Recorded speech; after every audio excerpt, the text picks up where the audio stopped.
I hope so कि मैं Audible होंगी सही से। अरे तो हमने क्या करना है, जब जब हमने अपने टॉपिक डिसाइड कर लिया, टॉपिक से रेलेवेंट हमने सर्च स्ट्रेटजी बना ली, सर्च स्ट्रेटजी के अकॉर्डिंगली हमने पेपर्स अपने सर्च कर लिए, उन पेपर्स को हमने स्क्रीन कर लिया accordingly, according to including excluding criteria. तो हमारे पास पेपर्स आ जाएंगे, ठीक है, जिनको हमने अपने रिव्यू में इंक्लूड करना है। तो हम उनको एग्जैक्टली रिव्यू में इंक्लूड नहीं कर रहे होते, हम उसमें से डेटा एक्सपेक्ट करते हैं। तो डेटा को एक्सपेक्ट किस तरह करना है, ये एक हमारा जो है क्वेश्चन होता है कि हमने क्या चीज, कौन सा डेटा एक्सपेक्ट करना है। ठीक है, डेटा में क्या क्या चीजें एक्सपेक्ट करनी है। ठीक है, तो मैं आप लोगों को बताऊंगी कि हम लोग डेटा में क्या क्या चीजें एक्सपेक्ट कर सकते हैं। अच्छा, डेटा एक्सपेक्शन आपका टोटली आपकी choice of, sorry, research topic के ऊपर डिपेंड कर रहा होता है। ठीक है, जो आपका रिसर्च टॉपिक होगा उसके ऊपर जो है हमारा डेटा एक्सपेक्शन डिपेंड कर रहा होता है। यूजुअली हम लोग क्या करते हैं,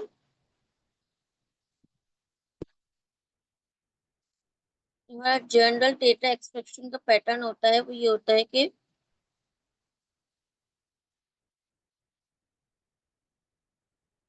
हमारे पास हम कोई भी पेपर लेंगे, उसका ऑथर के नाम लिखेंगे, ईयर लिखेंगे।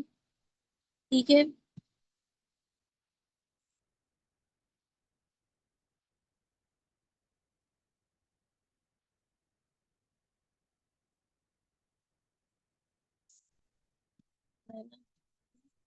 लेट सपोज मैं आप लोगों के सामने ना एक पेपर खोल लेती हूँ कोई भी।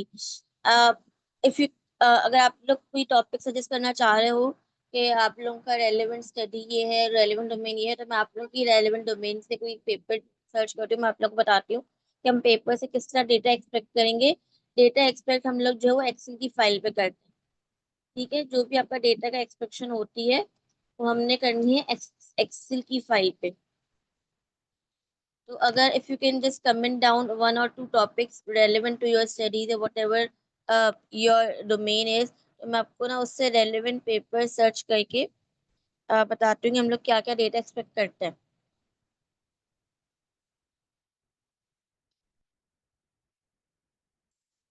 तो मैं यहाँ से गूगल स्कॉलर पे जाके कोई भी स्टडी खोलती हूँ। I really want you all कि अगर आप लोग मुझे अपने डोमेन के हिसाब से कोई भी एक पेपर बता दें, तो फिर मैं उसी के हिसाब से जो है वो Mariam, can you just tell a random कोई भी टॉपिक रिगार्डिंग साइकोलॉजी, तो मैं जो हूँ वो लिख दूँ। अच्छा, मुझे किसी ने बताया हाई फील बर्न आउट पे ऑफ कर लें। प्राइटिस। बर्न आउट पे कर लें, कंपैशन फटीग पे कर लें। मैं सोशोलॉजी के हिसाब से भी बता दूंगी, बट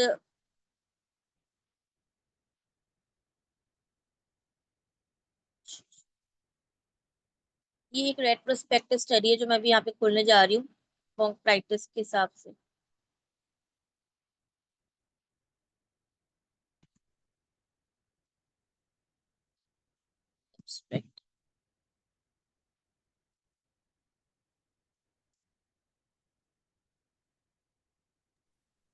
ये एक्सेल शीट आप हमारे साथ शेयर करेंगी ना?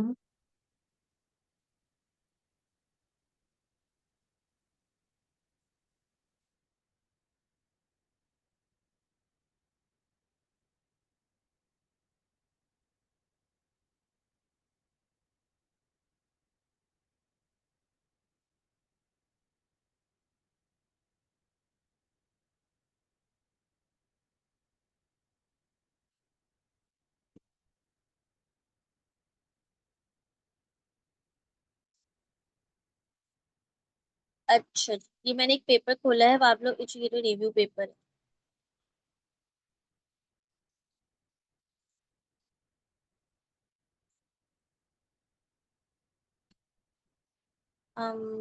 मुझे अगर एग्जैक्ट कोई भी एक टॉपिक बता दें तो मैं उसके हिसाब से जो है पेपर खोल लूँ।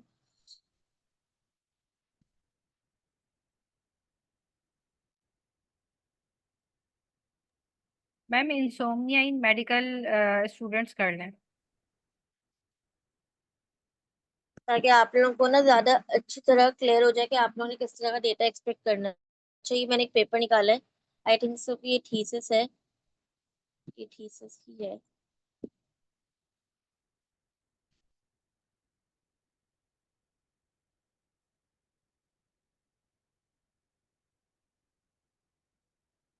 semaglutide इन वेट लॉस, चलो ये कर लेते हैं।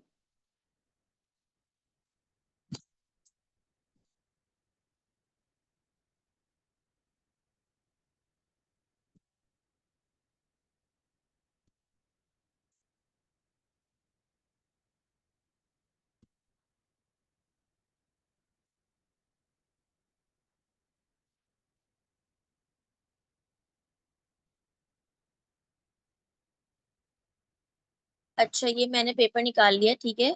सेमाग्लूटाइड इन वेट लॉस स्टडी, कोई ये आपकी शायद ओरिजिनल इन्वेस्टिगेशन है। अब आपने क्या करना है, आप एक्सेल पे गए, ठीक है। आपने ऑथर एयर डालना होता है। तो आपका जो भी फर्स्ट ऑथर होगा उसका लास्ट नेम लिखना है सिर्फ, या फिर आप इसकी जगह रेफरेंस भी डाल सकते हैं। हुसन एट ऑल लिख लेंगे हम। लेट्स सपोज हमारा जो फर्स्ट ऑथर होता है उसका जो लास्ट नेम होता है, हमने सिर्फ वो लिखना है यहाँ पे। आप लोगों ठीक है। ईयर में आप चेक करोगे कौन से ईयर में पेपर पब्लिश हुआ है। लेट्स सपोज ये पेपर पब्लिश हुआ 2022 में, तो 2022 डालेंगे।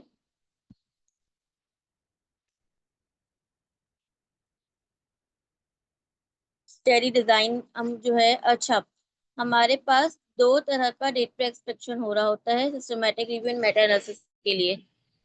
हम क्वालिटेटिव डेटा भी एक्सट्रैक्ट करते हैं और क्वांटिटेटिव डेटा भी एक्सट्रैक्ट करते हैं। क्वांटिटेटिव डेटा हम अपने मेटा एनालिसिस के लिए एक्सट्रैक्ट कर रहे होते हैं, और क्वालिटेटिव डेटा जो है हम लोग अपने सिस्टमैटिक रिव्यू के लिए एक्सपेक्ट कर रहे होते हैं।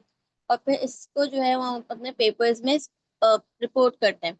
अब स्टडी डिजाइन हम देखेंगे कि ये पेपर का स्टडी डिजाइन क्या है। आइधर ये आरसीटी है, ठीक है, या ये रेंडमाइज कंट्रोल ट्रायल है, या रेट्रोस्पेक्टिव कोहॉर्ट स्टडी है। क्या स्टडी का डिजाइन किया है। केस स्टडी भी हो सकती है, हमारे पास क्रॉस सेक्शनल स्टडी भी हो सकती है, रेंडमाइज कंट्रोल ट्रायल्स भी हो सकते हैं, रेट्रोस्पेक्टिव स्टडी भी हो सकती है, कोहॉर्ट स्टडी भी हो सकती है। डिपेंडिंग अपॉन के what kind of study you have, ये हमारे पास कोहॉर्ट स्टडी है, तो मैं इसको यहाँ पे पेस्ट कर लूंगी।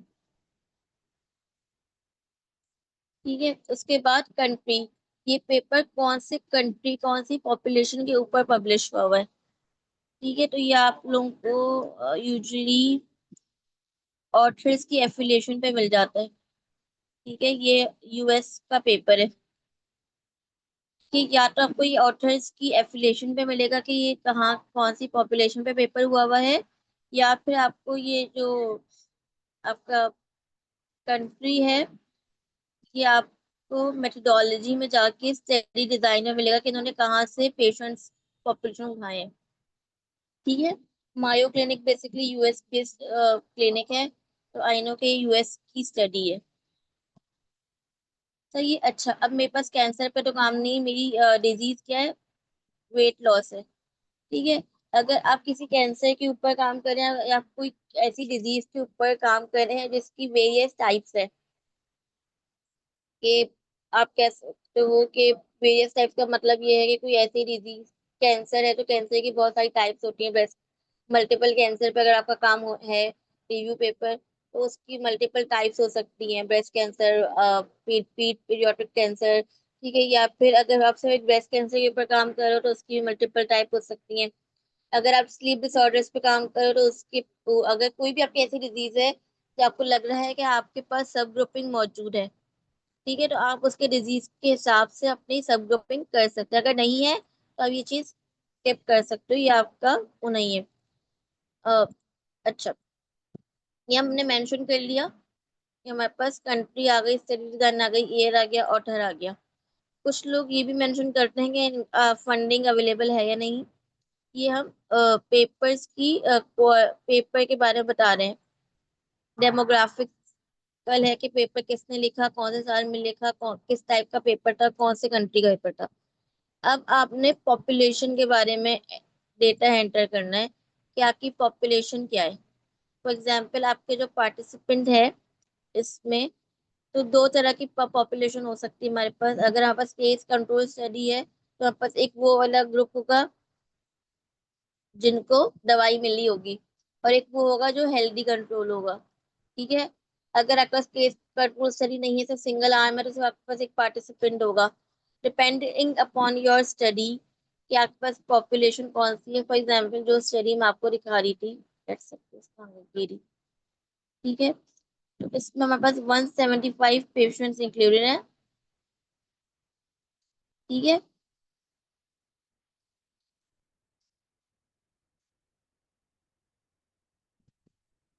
इसके हम ना ये डेमोग्राफिक्स में जाके चेक कर लेते हैं कि हमारे पास क्या क्या मौजूद है। अब इसमें सिर्फ पेशेंट्स हैं, इसमें हेल्दी पॉपुलेशन नहीं है, और इसमें सिर्फ वही पेशेंट्स हैं जिनको मेडिसिन दी गई है। ठीक है। तो आपने ये बेसलाइन कैरेक्टरिस्टिक्स अपने पास मेंशन करनी है। पेशेंट कितने हमारे पास 175 है। ठीक है। इसमें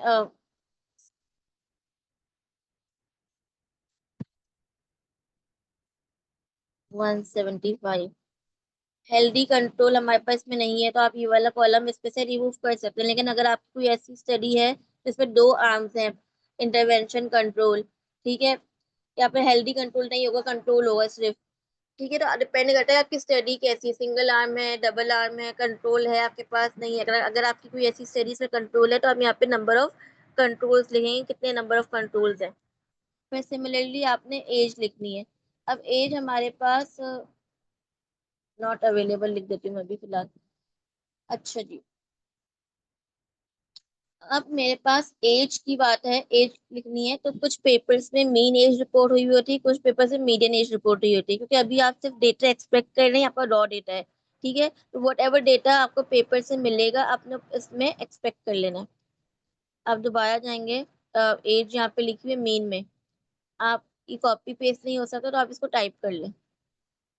जो चीज कॉपी पेस्ट हो सकती है वो कॉपी पेस्ट कर लें, जो चीज नहीं हो सकती उसको आप टाइप कर लें।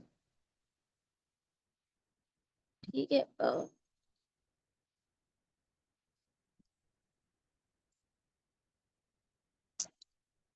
0.3 और एच डी कितना 12.5।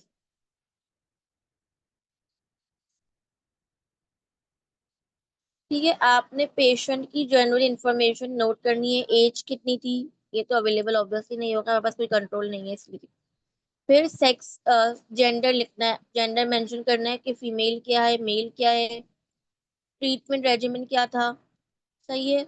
अगर आपकी कोई स्टडी ऐसी है जो जेनेटिक वेरिएशन पे डिपेंड करती है तो आपने ये सब चीजें लिखनी है। अगर आपकी कोई स्टडी ऐसी नहीं है, अपनी स्टडी से रेलेवेंट आप लोगों ने डेटा एक्सपेक्ट करना है।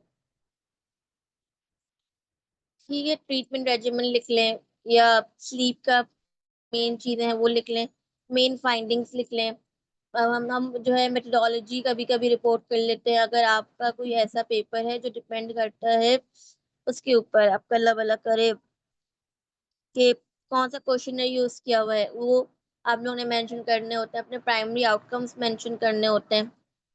ट्रीटमेंट के बाद मेथडोलॉजी मेंशन करनी होती है आपने कि कौन सी मेथडोलॉजी यूज की है, कोई ऐसे पर्टिकुलर मेथडोलॉजी पे अगर आपका पेपर है वो करना है। प्राइमरी आउटकम आपने मेंशन करना होता है कि आपका प्राइमरी आउटकम क्या है। ठीक है। और आप लोगों ने मेंशन करना होता है सेकेंडरी आउटकम, कि आपका सेकेंडरी आउटकम ऑफ इंटरेस्ट क्या है। अब अगर मैं इस पेपर की बात करूं, इस पेपर के अंदर इनका जो प्राइमरी आउटकम क्या होगा, वेट लॉस।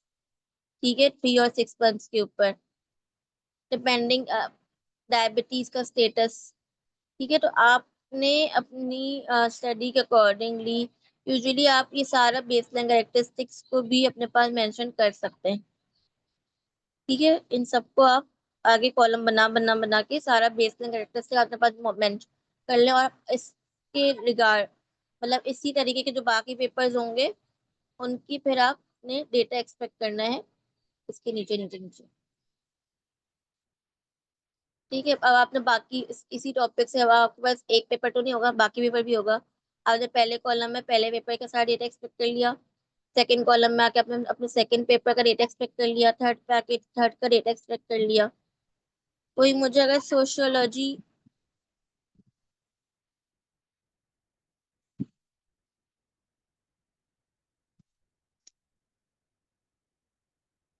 ठीक है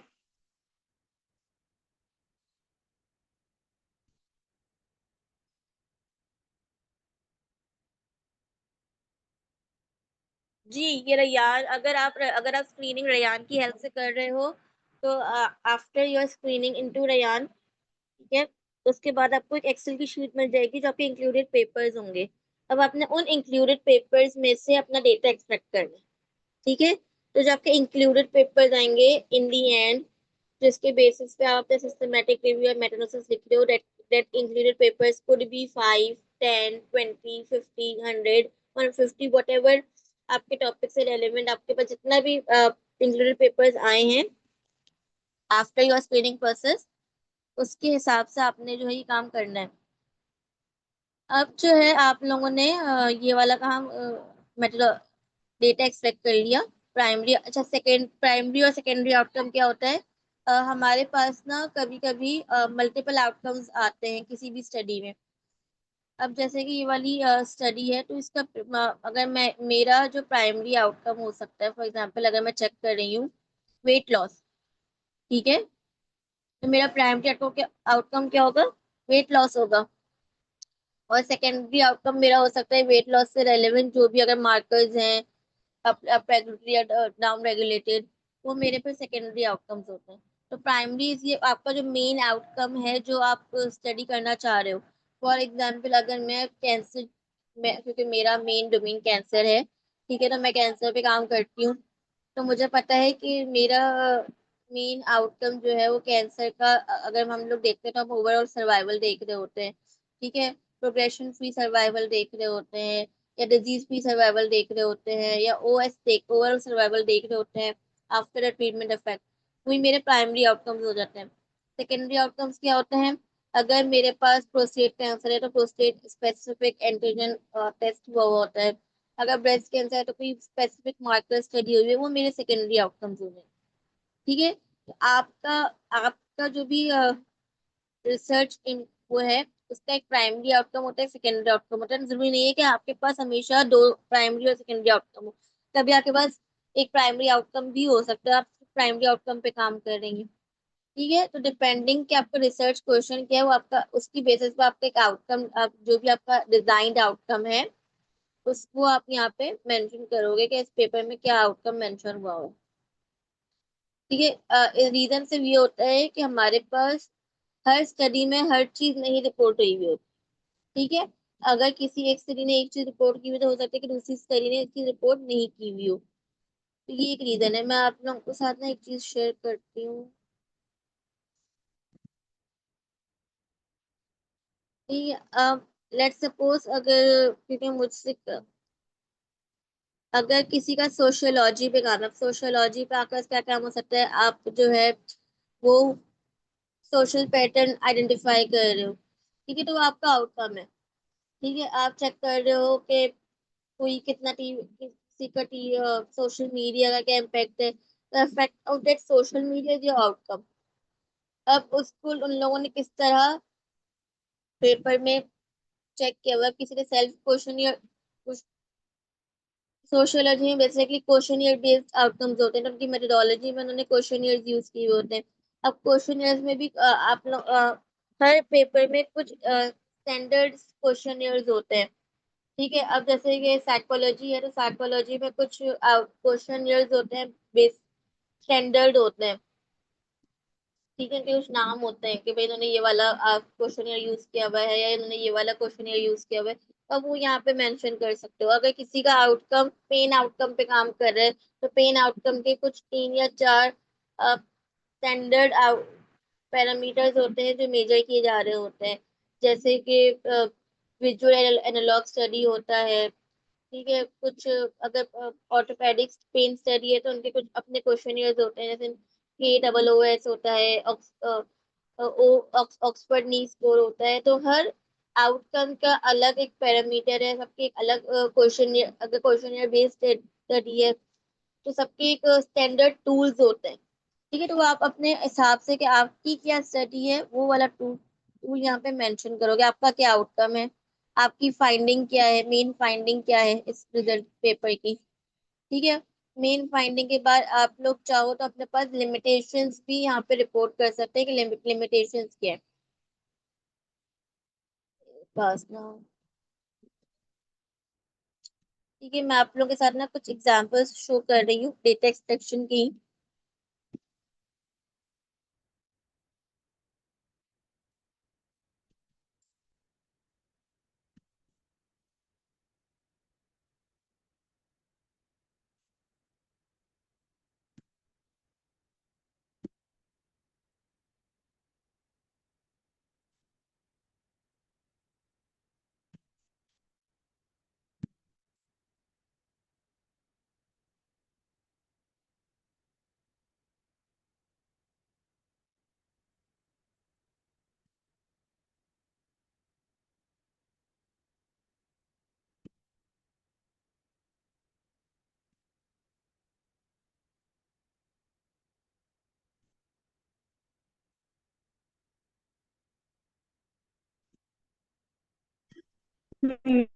मैम आपकी आवाज अच्छा, ये एक पेपर, ये भी सिस्टमेटिक रिव्यू ही है, वो है रिलेटेड मस्कुलर स्केलेटल डिसऑर्डर के ऊपर। ठीक है, मैं आपको जरा ओपन करके दिखाती हूँ।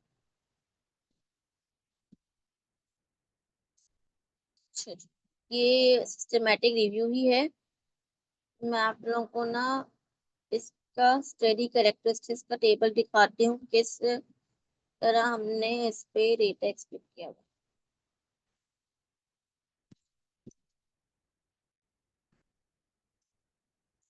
अच्छा,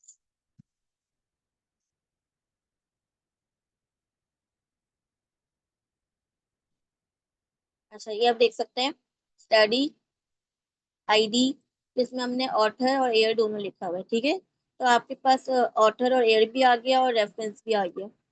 रीजन की कौन सा रीजन है, स्टडी टाइप क्या आती है हमारे पास, नंबर ऑफ पार्टिसिपेंट्स कितने थे, मेल थे या फीमेल थे। अगर मेल सिर्फ मेल थे तो सिर्फ मेल्स लिखे हुए हैं कि सिर्फ मेल्स थे, टोटल मेल। अगर हमारे पास मेल और फीमेल दोनों थे, वो यहाँ पे मेंशन हुआ हुआ है। एज क्या थी, मस्कुलर स्केलेटल डिसऑर्डर, कौन सा वाला मस्कुलर स्केलेटल डिसऑर्डर हमारे पास मेंशन था। ठीक है, अब फॉर एग्जांपल किसी में एलई है, किसी में मस्कुलर स्केलेटल पेन है, किसी में कोई और चीज है। अब आप, अगर आप मैंने एलई, आपने यहाँ पे अगर शॉर्ट फॉर्म लिखनी है तो आपने नीचे जो है ना शॉर्ट फॉर्म का फुल फॉर्म कहीं ना कहीं मेंशन करना होता है।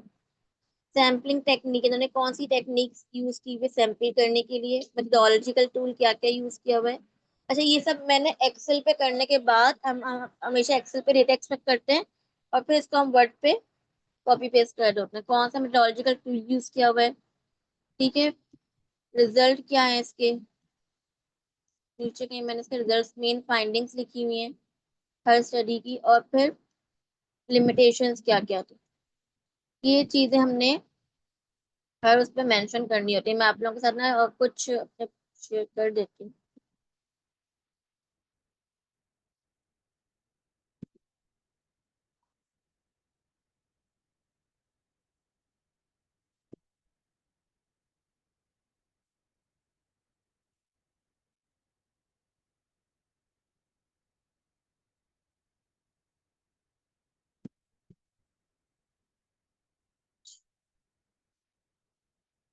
ठीक है, इसके अलावा जो है वो,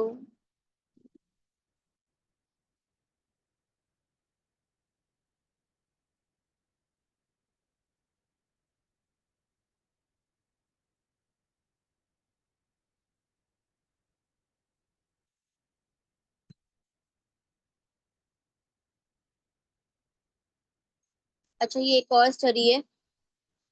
सही है, और इसमें देख सकते हैं ठीक है, आप लोगों ने टाइटल मेंशन करा पेपर का, पेपर नंबर जो भी आपका है, टाइटल, ऑथर का नाम, पब्लिशिंग डेट, जर्नल, लोकेशन, फिर पेशेंट की डेमोग्राफिक्स मेंशन कर लिया आप लोगों ने कि क्या क्या सैंपल साइज है, age, gender, male female, mean, फिर स्टडी डिजाइन क्या था, ठीक है, लेवल ऑफ एविडेंस क्या था, ब्लाइंडिंग हुई थी नहीं हुई थी, उसके बाद क्या कौन से प्रोसीजर्स यूज किए हुए थे डिपेंडिंग अपॉन कि आपका क्या टॉपिक है, सही है। उसके बाद आउटकम्स, अब आपके पास एक आउटकम है, दो है, तीन है, चार है, पांच है। फॉलो अप, अगर कोई ऐसी स्टडी जिसमें फॉलो अप पीरियड यूज हुआ हुआ है तो वो आप लोगों ने मेंशन करना है, ठीक है। अगर किसी में कॉम्प्लिकेशंस मेंशन है, सही है। आप लोगों ने, अब आप लोगों के पेपर में से जो जो आप लोगों का डेटा का, जो जो आप लोगों को लगता है कि हाँ भाई ये काम, ये डेटा ना मेरे काम का है, आपने वो सब कुछ अपने पास जो है वो एक्सेल शीट में जमा करना है, ठीक है। इसके अलावा मैं आपके साथ और भी एक दो पेपर्स की एग्जाम्पल शो कर देती हूँ।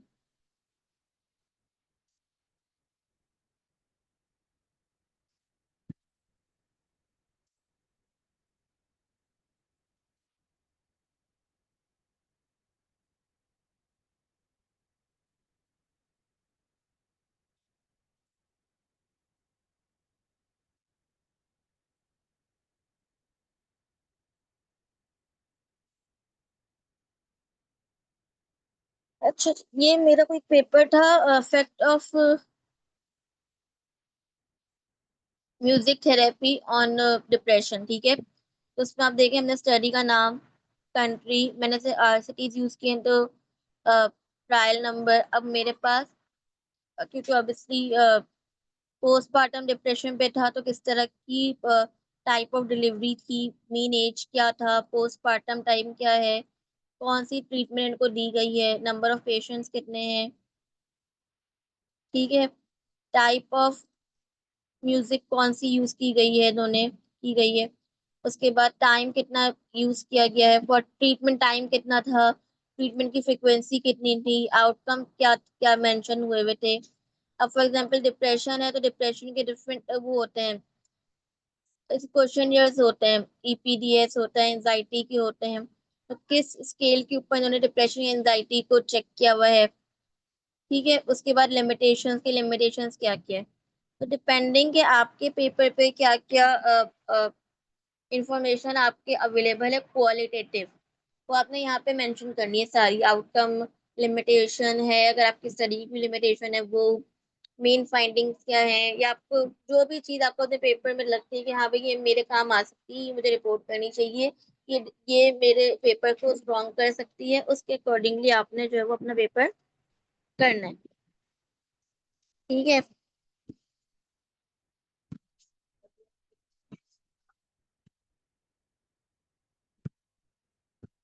ठीक है, अच्छा जी। अच्छा, उमैमा ने पूछा है कि ये एक्सेल शीट की हेडिंग्स कौन बनाता है या प्री डिजाइन होती हैं? नहीं, ये प्री डिजाइन नहीं होती। इसका एक प्री डिजाइन मैं आपको बता सकती हूँ कि आपने पॉपुलेशन कैरेक्टरिस्टिक्स लेनी है, अपने पेपर से रेलेवेंट आउटकम्स लेने, जर्नल लाइज चीज ना सेम होती है सबकी। आप क्या कर सकते हो कि आपका, क्योंकि आपके टाइप की चीज आपको निकालनी है ना, तो आप अपना एक आउटलाइन खुद डिजाइन करते हो, ठीक है, डिपेंडिंग अपॉन के।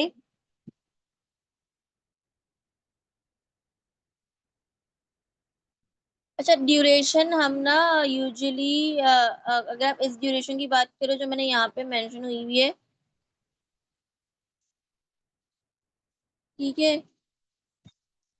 ये मैं ना आपको सब डेटा एक्सट्रैक्शन बता रही हूँ, मैंने आपको सिस्टमेटिक रिव्यू की ड्यूरेशन नहीं बता रही हूँ अभी। आपकी स्क्रीनिंग वाला पार्ट आप लोगों ने शायद कल किया होगा, मैं आपको एंड में बता दूंगी ड्यूरेशन वाला पार्ट भी, लेकिन डिपेंडिंग अपॉन कि क्या क्या आपके पास स्टडी कैरेक्टरिस्टिक्स हैं, वो आपने अपने पास डेटा मेंशन करना है, ठीक है। इसके बाद ये तो आपका क्वालिटेटिव डेटा हो गया, ठीक है। इसके बाद हम अपना क्वांटिटेटिव डेटा एक्सपेक्ट करते हैं। क्वांटिटेटिव डेटा एक्सपेक्ट किस तरह करते हैं हम?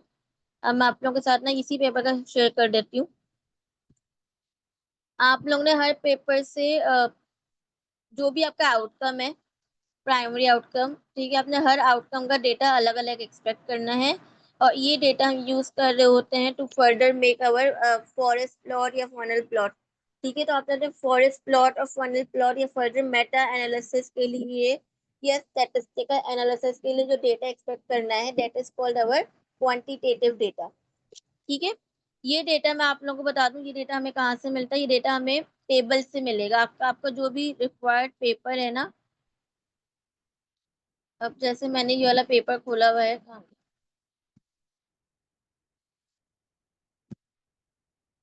जैसे मैंने ये वाला पेपर खोला हुआ है, तो आप इसकी जो भी इंफॉर्मेशन निकाल रहे हो, इसके टेबल में डेटा मेंशन होगा। अगर आप कोलेस्ट्रॉल लेवल चेक करना चाह रहे हो तो डेटा मेंशन है। ठीक है, वेट लॉस चेक करना चाह रहे हैं, अगर आपने यहाँ से निकालना है कि कितना वेट लॉस हुआ है, 5.9% हुआ है। ठीक है, प्रोपोर्शनल डेटा 102 हुआ है। कितना आपका डेटा आप लोग को या तो टेबल से मिलता है, क्वांटिटेटिव डेटा आप लोग को या तो टेबल से मिलेगा, या आपको कहीं ना कहीं रिजल्ट के पैराग्राफ के बीच में लिखा हुआ मिलेगा, या फिर आपको ग्राफ से निकालना पड़ेगा। अब जैसे ये ग्राफ है, तो ये समथिंग यहाँ की कोई वैल्यू होगी, आपने इस ग्राफ से निकालना है। ठीक है, अगर आप लोग ग्राफ से डेटा किस तरह निकाल सकते हैं, मैं आपको बताऊंगी, अभी बताती हूँ।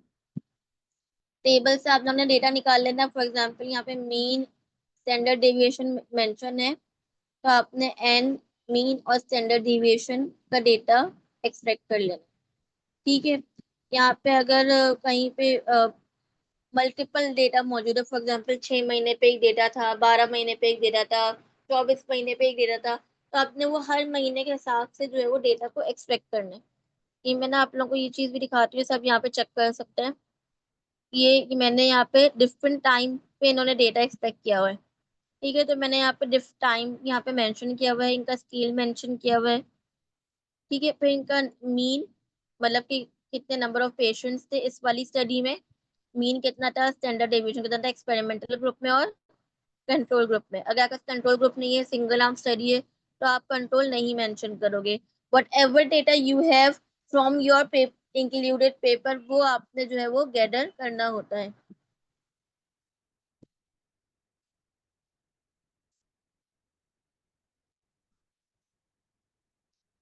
ठीक है, यहाँ तक बात क्लियर है सबको?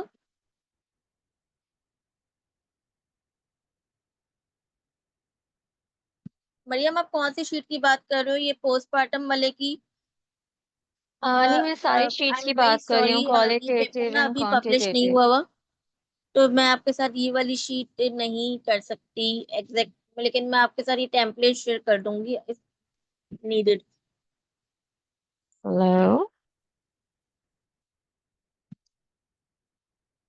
अच्छा, यहाँ तक सबको क्लियर है कि आप लोगों ने किस तरह रेट एक्सपेक्ट करना है? या मैं आप लोगों के साथ एक दो और एग्जांपल शेयर करूँ?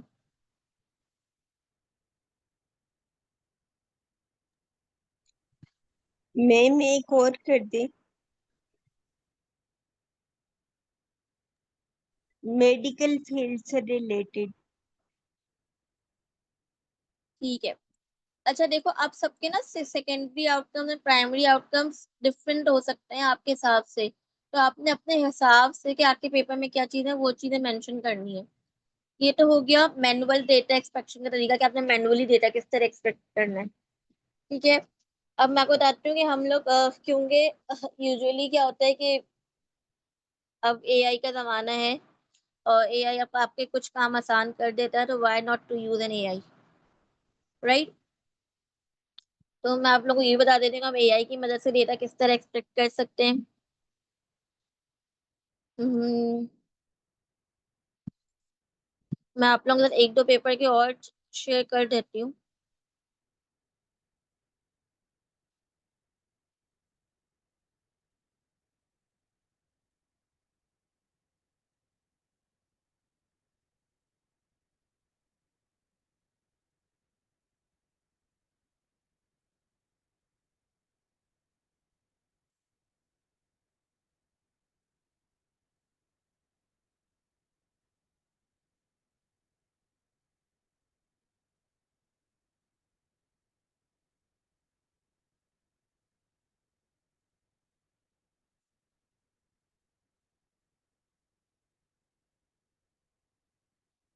अच्छा, मैं आप लोग से ना एक दो पेपर और शेयर कर रही हूँ। ये एक पेपर है,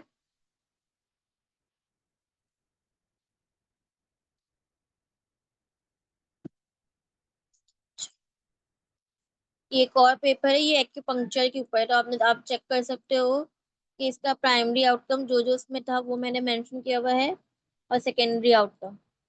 ठीक है, इंटरवेंशन क्या थी, कंट्रोल क्या था, ट्रीटमेंट की ड्यूरेशन कितनी थी, जेंडर आउटकम, हमारा जो इंटरवेंशन थी वो, और कंट्रोल में जेंडर क्या क्या था, मेल फीमेल। ठीक है, number of participants, mean age. तीन कुछ चीजें ना हम लोग हर पेपर में डालते ही डालते हैं। एज, जेंडर की कौन सी सेटिंग थी, स्टडी की टाइप क्या थी, स्टडी डिजाइन क्या था। ठीक है, कंट्री कौन सी थी, और रेफरेंस क्या था, स्टडी कौन सी थी, स्टडी आईडी क्या थी। स्टडी आईडी में हम हमेशा ऑथर का पहला नाम, पहले ऑथर का लास्ट नेम और ईयर लिखते हैं। ठीक है, और कभी कभी ऐसा होता है कि आपके पास दो तीन पेपर्स आएंगे जो सेम ईयर में पब्लिश हुए हुए होते हैं, फिर हम उसको A B C करके जो है वो रिप्रेजेंट कर रहे हो। ठीक है, फिर आप लोग आप उसी हिसाब से डेटा एक्सपेक्ट करते हैं। ये मैं आप लोगों से शो कर सकती हूँ। अच्छा, ये आप लोग देख सकते हो कि ये डिफरेंट आउटकम्स के डेटा मेंशन हुए हैं मेरे पास एक ही शीट के अंदर। ठीक है, और बहुत सारी जगह पे खाली जगह भी है। ठीक है जी, आप उसको ब्लैंक छोड़ दोगे। अब फॉर एग्जाम्पल आप देख सकते हो यहाँ पे बहुत सारी खाली जगह है मेरे पास। ठीक है, तो मैंने उनको या तो आप उसको ब्लैंक छोड़ दो या वहाँ पे नॉट अवेलेबल लिख दो। ठीक है, अगर आपके पास कोई डेटा नहीं अवेलेबल किसी पेपर के अंदर, क्योंकि डेटा एक्सट्रैक्शन में क्या होता है, जो हम क्वांटिटेटिव डेटा एक्सट्रैक्ट कर रहे हैं, नंबर्स वाला, mean mean standard deviation, number of participants ले रहे हैं, या फिर आप लोगों के पास अगर कहीं पे कोई और तरह का डेटा मौजूद है, प्रोपोर्शनल डेटा मौजूद है, ठीक है, मीडियन डेटा मौजूद है, कोई भी तरह का डेटा मौजूद है, तो वो आप लोग ने क्वांटिटेटिव डेटा की अलग फाइल बनानी है, और क्वालिटेटिव की आपने अलग बनानी होती। ठीक है, और कहीं पे ऐसा हो सकता है कि हमारे पास डेटा ना अवेलेबल हो, नहीं किया हुआ उन्होंने वो वाला काम। ठीक है, या कहीं पे सेकेंड, जैसे यहाँ पे देखें सेकेंडरी आउटकम नहीं मेंशन था भाई इस पेपर के अंदर, तो वहाँ पे आप नन लिख दोगे, नॉट अवेलेबल लिख दोगे, नॉट रिपोर्टेड लिख दोगे। तो जो चीज़ अवेलेबल नहीं होती उसके लिए आप नॉट अवेलेबल या नॉट रिपोर्टेड लिख देते हैं।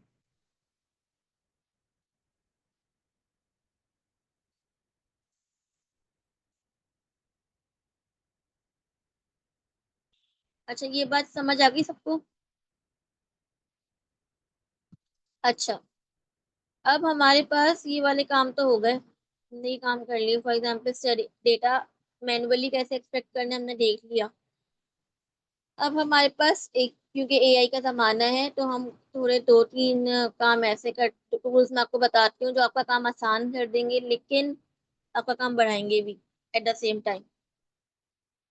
क्योंकि AI needs to be cross check, cross reference. तो एक दो टूल्स मैं आपको बता रही हूँ। एक तो ये elicit.com है।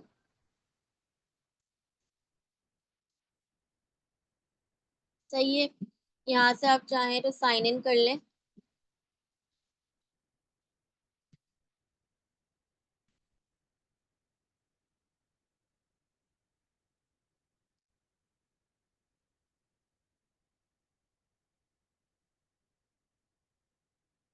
ठीक है, अपनी ईमेल एड्रेस से साइन इन कर लें, गूगल से साइन इन कर लें, जिससे चाहे साइन इन कर लें आप।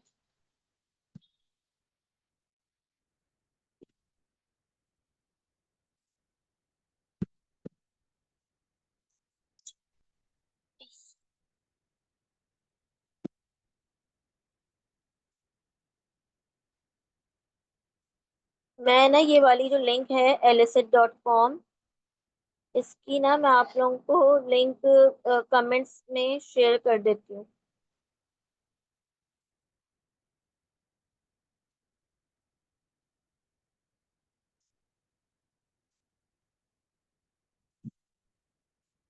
जब तक ये लोड हो रहा है, if someone has any question that person can ask in comments, मैं आंसर कर देती हूँ।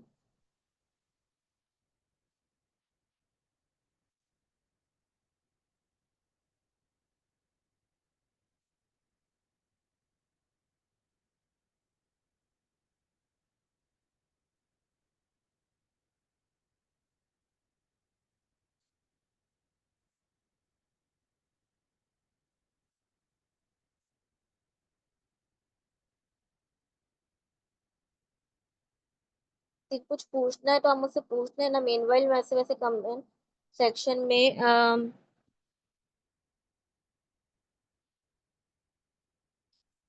मेंशन कर रही हूँ कि कौन सी लिंक है ये।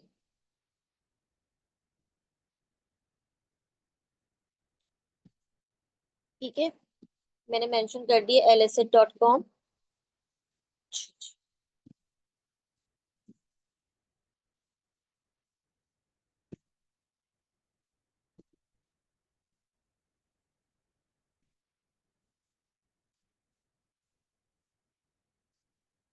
अच्छा जी, आप लोग क्या कर सकते हो, यहाँ पे अपना पेपर अपलोड कर सकते हैं। यहाँ पे जो भी आपका पेपर अपलोड करने का है, this tool is not free. ठीक है, इसके कुछ क्रेडिट्स होते हैं जो आपको शुरू में फ्री मिलेंगे, उसके बाद this tool is not free, this tool is paid. या तो आप इसका पेड वर्जन खरीद लें, अगर आपको नहीं खरीदना तो फिर आप ना खरीदें। आप शुरू में कुछ पेड से ही काम चला लें। मेरे पास कुछ पेपर्स अपलोड हुए हुए हैं इसमें। ठीक है, तो मैं आपको उन्हीं पे बता देती हूँ, क्योंकि आई डोंट थिंक सो कि मेरा ये कोई पेड वर्जन, मेरे पास पेड वर्जन नहीं है। लेकिन मैं आपको ना अपने अपलोडेड डेटा का ही बता देती हूँ। आप लोगों ने क्या करा, अपने पेपर्स अपलोड करे। ठीक है, अब आपने उन पेपर्स को सेलेक्ट कर लेना है। मैं भी फिलहाल रैंडमली 3-4 पेपर कर रही हूँ।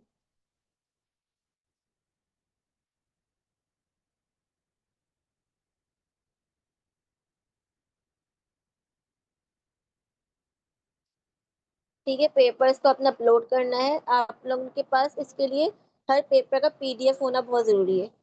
तो आप लोग जो भी आप आपके इंक्लूडेड स्टडीज है उसकी एक लाइब्रेरी बना लो, उनके पीडीएफ को डाउनलोड कर लो। फिर आप लोगों ने यहाँ से अपलोड कर लिया। मैं अभी फिलहाल 5 मैंने सेलेक्ट कर दिए। ठीक है, मैं नीचे आऊंगी और मैं इसके बाद आगे चली जाऊंगी। आप इसको फिल्टर कर सकते हो। आपको अगर पेपर डिलीट कर लें, यहाँ से अपलोड कर लें, फिल्टर लगा लें और फिर आप अपने पास आगे चले जाएं। अब आपके पास यहाँ पे ऑप्शन आ रहा है कॉलम्स ऐड करने का। ठीक है, ये जनरलाइज कॉलम देगा आपको कि आपको इस पेपर में क्या क्या डेटा चाहिए। उसके अलावा ये आपके पास सारे ऑप्शंस हैं कि आप क्या क्या चीजें अपने पास डेटा एक्सपेक्ट कर सकते हैं एक पेपर में से। समरी, पेपर की समरी से, पेपर की main finding, methodology, intervention, outcome, limitation, intervention effect, summary of introduction, summary of discussion, study design, study के ऑब्जेक्टिव्स। क्योंकि ये paid version, paid Elicit is now paid. ठीक है, तो इसका जो फ्री वर्जन है उसमें शायद 20 पेपर्स हो जाते हैं एक्सपेक्ट फ्री में। पर मुझे नहीं अंदाजा, क्योंकि I have not used Elicit from a long time, और हर टाइम जो है एक सॉफ्टवेयर है तो उसका एक अपग्रेड आता है, एक नई न्यू पॉलिसीज आती हैं विद टाइम।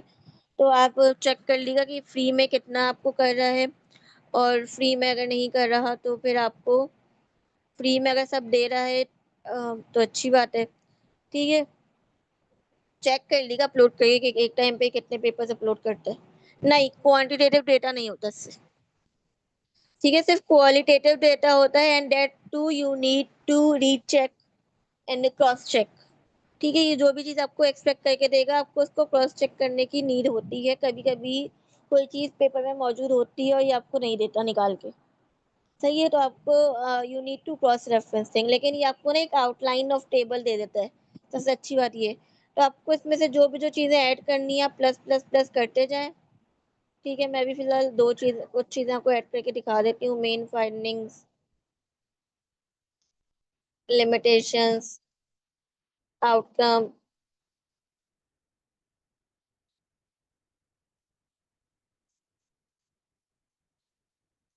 भाई इसने मुझे बता दिया कि आप अपग्रेड कर लें अपना आप को। मैं तो नहीं कर रही। भाई 2 ही कर सकते हैं एक टाइम पे, हम इससे ज्यादा नहीं कर सकते। उसने कहा कि चीजें आप वो गई हैं। अच्छा, ये करने के बाद आप यहाँ से, अगर आपके पास पेड वर्जन है तो आप यहाँ से CSV file, Excel file download कर सकते हैं। अगर आपके पास पेड वर्जन नहीं है, ठीक है, तो आप इसको सिंपली Ctrl+A करके कॉपी पेस्ट भी कर सकते हैं अपनी एक्सेल फाइल में। लेकिन मसला क्या होता है, जब इसको कॉपी पेस्ट करोगे तो ये विंग पैन, ह्यूमन जेनेटिक्स, ये सब एक ही कॉलम के अंदर आएगा, तो आपको उसको बहुत ज्यादा क्लीन करना पड़ता है।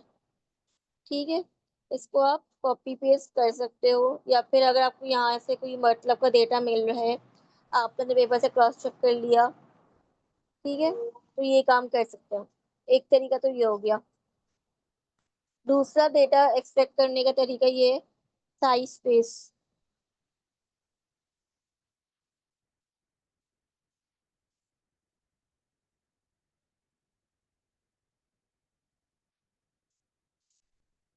SCISPACE,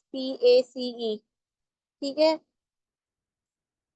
ये एक और, ये भी आपको जो है वो डेटा, क्वालिटेटिव डेटा एक्सट्रैक्ट करके दे देता है। वही वाली बात है, सब्जेक्ट टू, ये भी पेड है। ये इसके भी कुछ फीचर्स हैं जो आपको अनपेड में मिल जाएंगे, कुछ फीचर्स के लिए आपको पेड वर्जन लेंगे तो आपको ज्यादा अच्छा मिलेगा, पेड वर्जन नहीं होगा तो नहीं मिलेगा। ठीक है, यहाँ पे आप माई लाइब्रेरी पे जाएं। ठीक है, आप जैसे आप नीचे जाएंगे ना, आप यहाँ से देख सकते हैं चैट विद PDF, और यहाँ पे आ रहा है एक्सपेक्ट डेटा का ऑप्शन। आपने यहाँ पे जाना है, अपने पेपर्स अपलोड करने हैं, और ये भी आपको यही सारी इंफॉर्मेशन जो है वो करके दे सकते हैं। ये बहुत अच्छा web size page is a very good tool if you are a beginner and you don't know where to start. ठीक है, आपको कुछ भी नहीं पता, तो ये आपको एक रफ आउटलाइन और टेम्पलेट तो दे ही देगा। लेकिन ऑब्वियसली AI है, तो AI needs to be cross check, cross reference, cross fact checked होना बहुत जरूरी है। इस पे आप अपलोड करें अपने PDF, और फिर उससे अपना डेटा एक्सपेक्ट कर सकते हैं। ठीक है, कोई भी आप डेटा पेपर निकाल लें, एक्सट्रैक्ट कर लें। मैं नहीं कर रही, मेरे पास ऑलरेडी लाइब्रेरी बनी हुई है, तो मैं अपनी लाइब्रेरी से ही चेक पेपर्स आपको करके बता देती हूँ कि किस तरह आप करेंगे।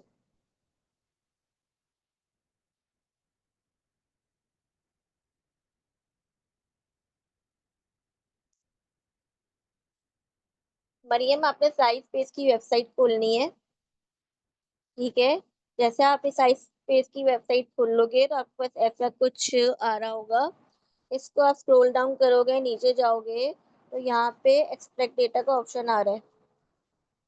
ठीक है, बस आप यहाँ आपने जो है एक्सपेक्ट डेटा कर सकते हैं। अच्छा है, आपको अगर टॉपिक फाइंड करें तो उसके लिए भी अच्छा है, आप टॉपिक्स फाइंड कर सकते हैं।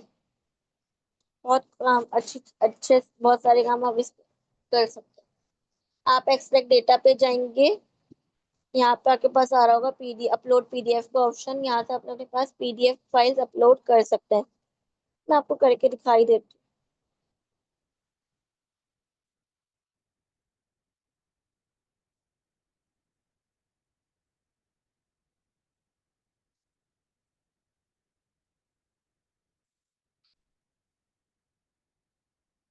अच्छा, ये मैं यहाँ से एक दो पेपर्स अपलोड कर रही हूँ।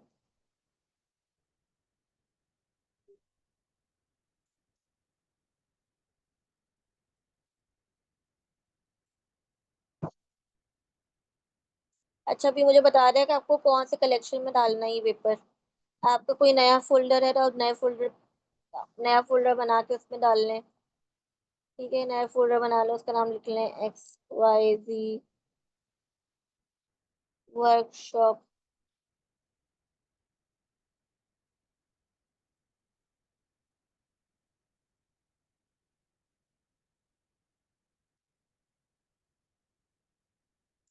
आप अपने हिसाब से जो भी आपका काम है, ठीक है, जो भी आपका काम है, आप उसके हिसाब से जो है वो फोल्डर का नाम बना लें, और फिर डेटा एक्सेप्ट कर लें। अच्छा, अब ये मुझे क्या कह रहा है कि पेड है भाई, आपकी मर्जी, आप क्या करना चाहते हैं। मैंने कहा भाई मुझे नहीं चाहिए पेज पर, मैं इसको बंद कर दूं। अच्छा, अब ये आप देख सकते हो कि ये मुझे एक बेसिक इंफॉर्मेशन बता रहा है इस पेपर की, और ये भी इसी में, इसमें भी मेरे पास जो है वो साइड में ऑप्शंस आ रहे हैं कि मैं इनमें ये चीजें ऐड कर सकती हूँ। कौन कौन से कॉलम्स में अपनी मर्जी ऐड ऐड करना चाहूँ तो मैं वो भी कर सकती हूँ। ठीक है, मैं यहाँ पे अपनी मर्जी के कॉलम्स भी ऐड कर सकती हूँ। मैं यहाँ पे अपनी मर्जी या कोई नया कॉलम बना के भी ऐड कर सकती हूँ जो इसमें नहीं है। अब मुझे कोई ऐसा इन्फॉर्मेशन चाहिए जो इसमें नहीं है, ठीक है, तो मैं अपनी मर्जी का भी कोई भी कॉलम बना के ऐड कर सकती हूँ। अब मुझे वही डेटा निकाल के दे देगा। इसकी भी वही वो है कि आप इसमें से डेटा की डायरेक्ट सीएसवी फाइल एक्सपोर्ट नहीं कर सकते, वो पेड वर्जन में होती है। तो आप इसका डेटा सिंपली कॉपी पेस्ट कर लो अपनी एक्सेल फाइल में, ठीक है। ये हो गया, ये वेबसाइट हो गई। तीसरा और आसान तरीन काम, चैट जीपीटी। चैट जीपीटी का अनपेड वर्जन, ठीक है, ये थोड़ा आसान काम है। SciSpace and Elicit both same purpose, बिल्कुल सेम पर्पस के लिए काम हो सकता है। अच्छा, आप लोग ना क्वांटिटेटिव डेटा एआई की टूल्स मदद से एक्सपेक्ट नहीं कर सकते, ठीक है, और करिएगा भी मत, बहुत कोई हॉरिबल रिजल्ट्स आते हैं, तो नेवर डू दैट स्टफ। अच्छा, तो आपने क्या करना है, आप चैट जीपीटी पे चले गए। चैट जीपीटी आपको एक टाइम पे 3 पीडीएफ या 5 पीडीएफ अपलोड करने देता है पर डे, ठीक है। तो आपकी मर्जी, आप 3 कर लें, 5 कर लें। अगर आप नहीं कर सकते तो आप डायरेक्ट पेपर खोलें और कोई भी पेपर खोल के उसका जो है वो मेथडोलॉजी या रिजल्ट वाला पार्ट, मतलब आपको पता आप हमारा जो डेटा है ना वो मोस्टली मेथडोलॉजी या रिजल्ट के पार्ट में मौजूद होता है, ठीक है। तो आपने वो वाला पार्ट कॉपी पेस्ट करना है इसके अंदर, तो आपको डेटा एक्सट्रैक्ट कर देगा। Usually chat GPT is very good thing. Let's suppose कि आपका टाइटल डिजाइन डिसाइड हो गया, आपने 1-2 पेपर्स भी निकाल लिए, तो आप चैट जीपीटी कोई भी बोल सकते हो कि I am writing systematic review and Meta analysis, ठीक है, जो भी आपका टॉप डिसाइडेड टॉपिक है, ऑन टॉपिक मेंशन करें इसको, ठीक है। और फिर बताएं please provide me a table outline for data extraction,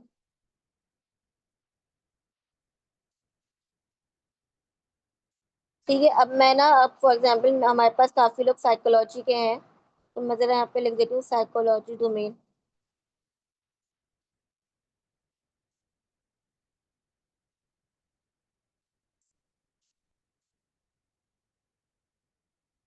ठीक है। यहाँ पे आप अपना स्पेसिफिक टॉपिक भी लिख सकते हो, जो भी आपका स्पेसिफिक टॉपिक है। अब इसने आपको एक सैंपल टेबल आउटलाइन जो है वो बना के दे दिए, ये आप चेक कर सकते हैं, ठीक है, ठीक है। जिसमें क्या क्या चीजें, कंपैरेटर कंट्रोल आउटकम मेजर, जो भी आपके साइकोलॉजिकल वेरिएबल्स एसेस हुए में है, मेजरमेंट टूल, जो भी आपके इंस्ट्रूमेंट्स हैं, की finding, effect size, quality assessment score, ठीक है, जो भी आपकी चीजें हैं वो आप इसमें ऐड यहाँ पे कर सकते हैं। क्वालिटी असेसमेंट स्कोर आप यहाँ पे ना ऐड करें, हम अलग से टेबल में भी ऐड करते हैं, ठीक है। इफेक्ट साइज भी यहाँ पे ऐड ना करें आप, क्योंकि इसके लिए आप मेटालिसिस में उसको आप ऑलरेडी रिपोर्ट कर दोगे। सिमिलरली आप की फाइंडिंग्स तक इसका एक टेबल बना लें, ठीक है। आपको टेबल भी देगा, तो आप इसका ये टेबल की चीजें भी ना एग्जैक्ट कॉपी, ये सब कॉपी करें आप, ठीक है। इसको आपने कॉपी करना है, अपनी एक्सेल की फाइल खोलनी है, कोई भी खोलना है,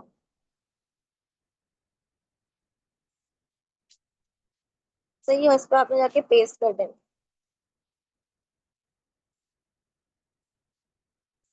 क्या वगैरह ये सारी चीजें आ गई। हम यूजुअली क्या करते हैं, इसको मुझे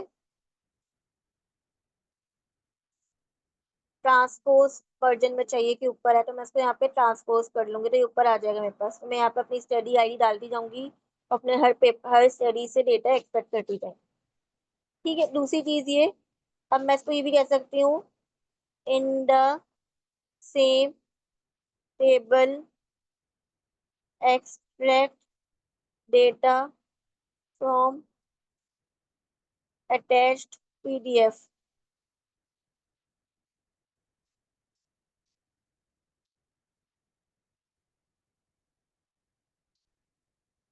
ठीक है, और मैंने यहाँ पे अपने PDF फाइल्स अटैच कर दी। मैं अभी फिलहाल ऐसे ही रैंडमली कोई भी 2-3 पेपर्स अपलोड कर रही हूँ।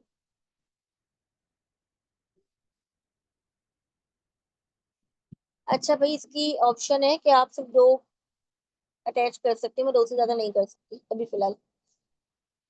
आपके पास इनफ टाइम होता है। ये चैट जीपीटी का जो अनपेड वर्जन है, ये आफ्टर 24 आवर्स ना रीसेट हो जाता है। तो आप ये काम कर लो कि अगर 10 पेपर है ना, 5 दिन में डिवाइड कर लो।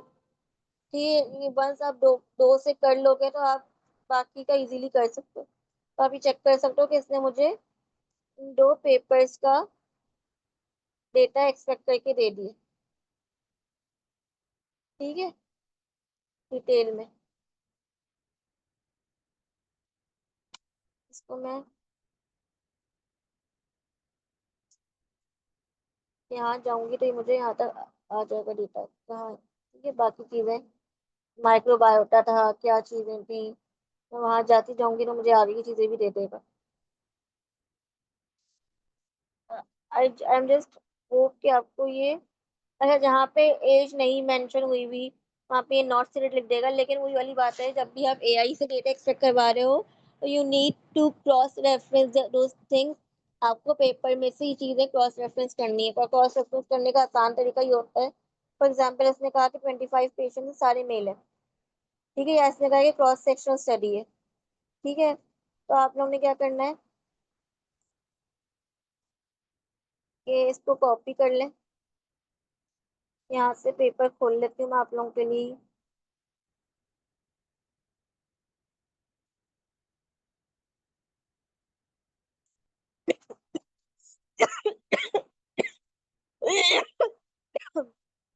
सॉरी।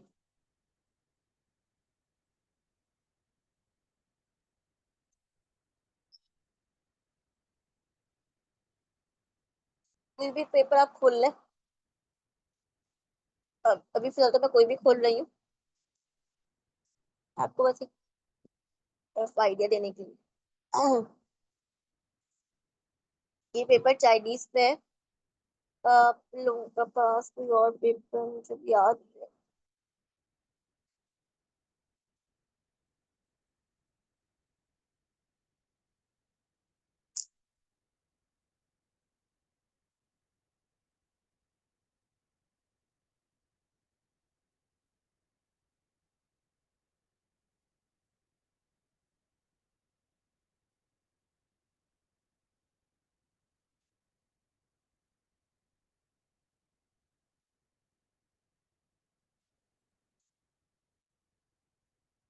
मैं कोई भी पेपर खोल के वैसे बता देती हूँ अभी फिलहाल।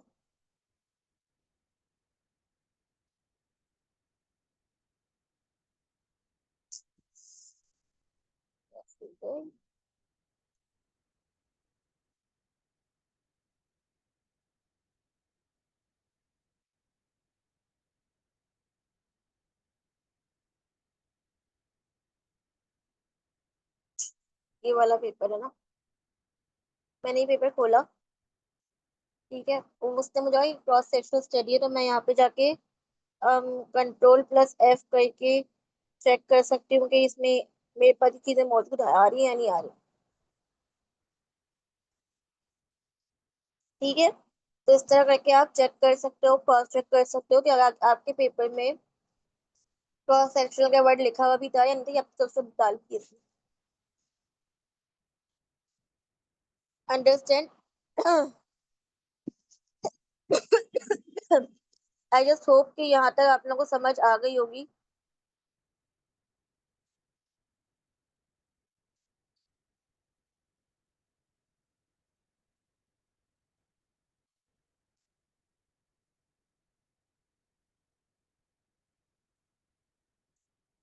एग्जैक्टली शीमा, हम मल्टीपल आईडीज यूज करते हुए एक टाइम पे यूज कर सकते हैं ChatGPT। अगर अगर अगर आपके पास पेड वर्जन है तो फिर आप मल्टीपल भी कर सकते हो, but I want advise you to go for a paid version, क्योंकि अगर सिर्फ आपका है वो पेड वर्जन तो ठीक है। ChatGPT work best the way you train your ChatGPT to work. ठीक है, तो आप लोगों ने उसको किस तरह ट्रेन किया हुआ है, उसके हिसाब से ChatGPT अच्छा काम करेगा। क्योंकि मैं काफी टाइम से मेरा यही, मैं रिसर्च का काम करती हूँ, सिस्टमैटिक रिव्यू करती हूँ, एनालिसिस करती हूँ, तो my ChatGPT is train in a way कि वो मुझे उसी तरह के आउटकम्स देता है। बट हाँ, ये बहुत जरूरी है कि जरूरी नहीं है कि हर किसी का ChatGPT सेम आउटकम दे रहा हो। It's very important how you are going to train your ChatGPT और any AI tool you are going to use. नहीं, मेरा पेड नहीं था। अच्छा, मेरा जो है वो AIPRM एक एड इन होता है। दिस इज समथिंग आप लोगों में भी आ सकता है, मुझे नहीं पता है किस तरह आता है ये सब। ये कोई एक सेटिंग है जो मेरे भाई ने करके दी हुई है। इट्स बेसिकली AIPRM ChatGPT को एक एड इन टूल है जो SEO बेस्ड काम होते हैं ना, उनके रिटन प्रोग्राम्स होते हैं इसके अंदर, यूजुअली ऑलरेडी मेंशन हुए होते हैं, प्रॉम्प्ट्स होते हैं। तो आप वो प्रॉम्प्ट सेलेक्ट करके जो एसईओ बेस्ड राइटिंग करते हैं वो काम कर सकते हैं। हमारे काम के लिए AIRPRM का कोई फायदा नहीं है। ठीक है, मेरा ChatGPT बिल्कुल भी पेड नहीं है।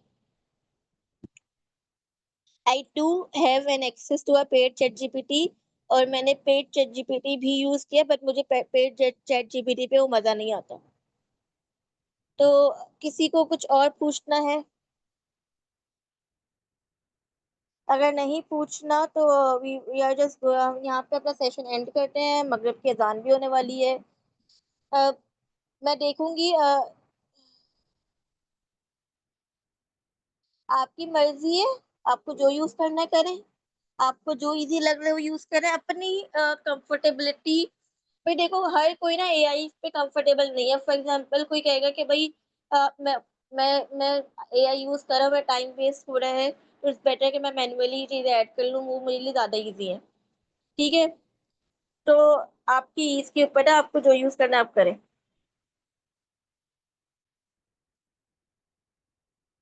Mariam, AIPRM is not useful when you are doing something related to research, क्योंकि उसमें रिसर्च के प्रॉम्प्ट्स नहीं है। ठीक है, तो AIPRM mostly have the inbuilt prompts for the SEO based work. ठीक है, तो वो हमारे काम के लिए ना बिल्कुल भी फायदेमंद नहीं है, तो उसका कोई फायदा नहीं है।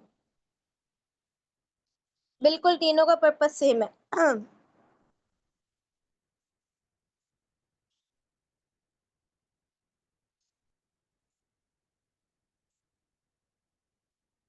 अगर आप सिंपल ChatGPT को कहेंगे ना कि आपको प्रॉम्प्ट लिख के दे, तो आपको खुद भी प्रॉम्प्ट लिख के दे देगा।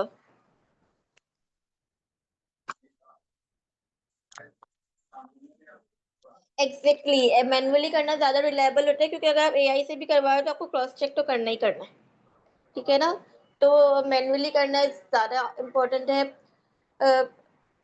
फिर मैं आपको ये बता रही हूँ, data extraction is purely based on your type of topic, कि आपका क्या टॉपिक है, आपका क्या डोमेन है, आपके पेपर में कितना इंफॉर्मेशन अवेलेबल है। ठीक है, आपका टारगेटेड रिसर्च क्वेश्चन क्या है। अगर हमारा टारगेटेड रिसर्च क्वेश्चन कुछ ऐसा है, फॉर एग्जांपल, मेरा ये काम होता है कि मैं हमेशा ही सारा जितना भी मेरे मत मुझे लगता है ना कि भाई ये भी निकाल लेती हूँ, ये भी निकाल लेती हूँ, मैं हमेशा ज्यादा डेटा एक्सपेक्ट करती हूँ।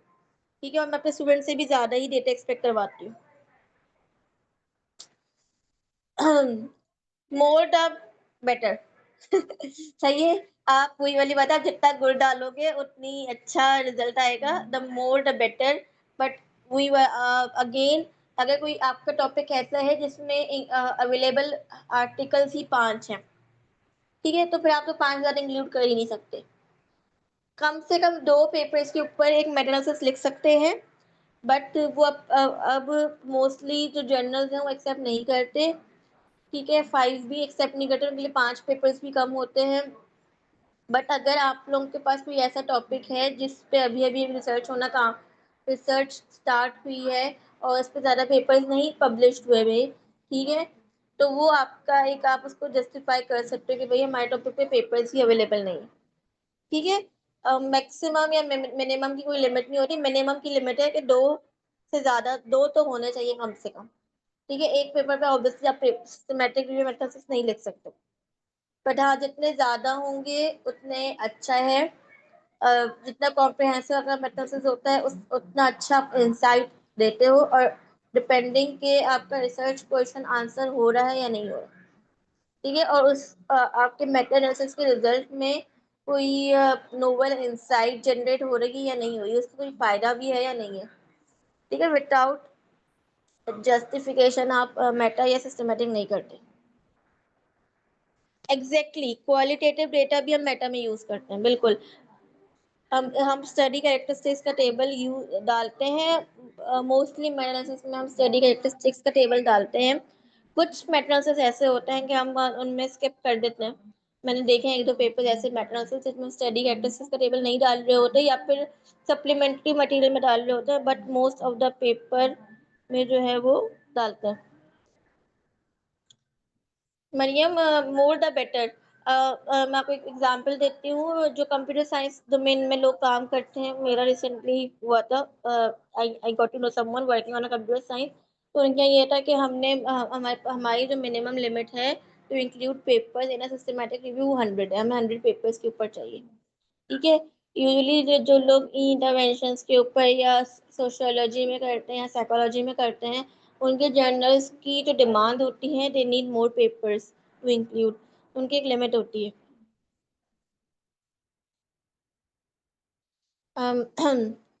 नफीस, मैंने जो है वो एक शेयर किया है। अच्छा, मोहम्मद नफीस, ये बहुत अच्छा ऑप्शन है कि आप कैसे मेटालिसिस को स्टडी करें। मैं आपको ये कहूँगी कि आप ना ऑलरेडी पब्लिश्ड मेटा एनालिसिस को पहले स्टडी करो, ठीक है। आपका जो भी टॉपिक रेलेवेंट टॉपिक है, आपकी जो भी डोमेन है, आपका जो भी रेलेवेंट टॉपिक है, वो टॉपिक को सर्च करो, उसके आगे मेटा एनालिसिस लिखो, तो आपको उसी टॉपिक से रेलेवेंट 2-3 मेटा एनालिसिस पुराने नए मिल जाएंगे, ठीक है, वो आप रीड करो। तो it's always better to read, जब आप कोई चीज़ लिख रहे हो ना, तो वो रीड करो कि उन्होंने किस तरह लिखी हुई है। It's always better to read more systematic review methodologies to get an idea how systematic reviews are published. I hope यहाँ तक चीज़ें क्लियर होंगी। It's time for Maghrib in Karachi, so I'm just going to wind up. आज की कोई presentation तो नहीं थी। टेम्पलेट्स मैं देखूंगी कि अगर मैं आप लोगों के साथ शेयर कर सकूं तो मैं कर दूंगी, बट स्टिल एवरी स्टडी का अपना एक टेम्पलेट है, और आपको टेम्पलेट ना नेट पे भी बहुत मिल जाएगा। आप नेट पे लिखो स्टडी कैरेक्टरिस्टिक्स, तो आपको उसका भी टेम्पलेट मिल जाएगा। मैं कोशिश करूंगी कि आप लोगों के साथ शेयर कर दूं इफ़ आई गॉट टाइम। अगर नहीं मिला तो फिर मैं पहले से आप लोगों से एक्सक्यूज कर लेती हूँ फॉर दैट थिंग।